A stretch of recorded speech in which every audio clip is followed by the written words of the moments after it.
Сәлем достар, сіздер мен әлем ғажайыптар арнасы.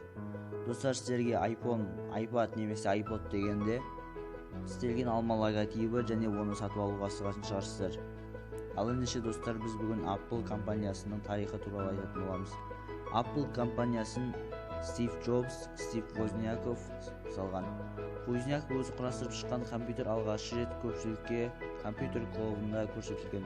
Бұл Apple бір дербес компьютері болатын. Бұған дейін 1974 жылы Altair 8800 компьютерлер шыққан еді. Алайда олар жеке компьютер ретінде техникалық жағынан біліктілігі жоқ болған. 76-77 жылдары бірнеше фирмалар алғашқы жеке қолданыста компьютерлер шығара бастаған.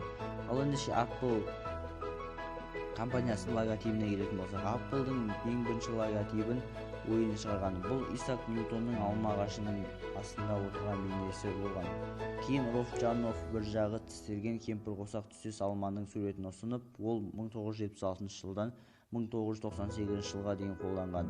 Кейін алманың түсі қараға өзгертіліп, бұл логотип 1998 жылдан бері қолданып келеді.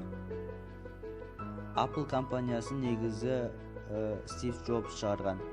Оның логотипінде алма қолданылады. Apple атауын Стив Джобс берген. Бұған дейін ол алма фабрикасында жұмыс істеп, жеміс диетасында отырған болатын.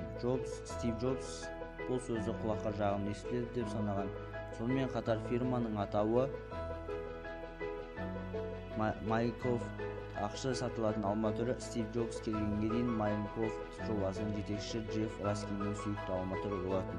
Ал ендеше Apple тарихына қайтадан оралсақ.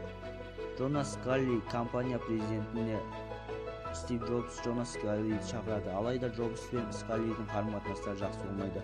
1984 жылы Apple фирмасы өзінің алғашқы жаға 32 зарядты Microsoft компьютеріне ұсынады. Ары қарай компания осы компьютердің сериалдарын шығарумен айналысады. Microsoft компьютерлері фирмалық операциялық жүйемен жабдықталған Motorola процессорлары негізінде шығарылған. 1985 жылы ақш-тың президенті Рональд Рейган техникалық үдерістің дамуына үлес қосқаны үшін Джобс пен Возняковты медальдармен марапаттайды. 2001 жылы 20 қазанда Apple iPod аудиоплейлерін шығарады. Ол үлкен сұранысқа ие болып, портативті музыкалық плейлердің нарығында көшбасшыға айналады. 2009 жылы қыркүйек айында жүргізілген санақ бойынша 220 миллионнан астам iPod сатылған. 2007 жылы қаңтар айында фирма сенсорлы iPhone смартфондарын ұсынып, 2010 жылы нарыққа iPad планшетті компьютерін шығарады. Осы жаңа өнімдер шығару арқасында Apple өзінің қаржылық жағдайын біршама жақсартып алып, 2011 жылы әлемдегі нарықты капитализация бойынша ExxonMobil мұнай компаниясын басып озып, ең қымбат компанияға айналған. Міне достар, Apple компаниясының тарихы осы. Apple компаниясының тарихын кейіннен iPhone 1-ден бастап iPhone 11-ге дейін, қазіргі таңда iPhone 11-ге дейін шығарған. Оның орналасқан жері Купертино, яғни Америка құрама штаттары. Саласы электроника, ақпараттық технология.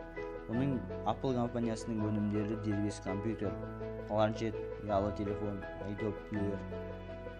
Қызметкерлерінің саны қазіргі таңда 60,4 мың адамға жеткен. Видео осы достар. Видеоны ұнаса лайк басыңыздар, каналға жазылыңыздар және қоңыраушаны басыңыздар. Ал ендеше сау болыңыздар достар. Келесі кездескенше.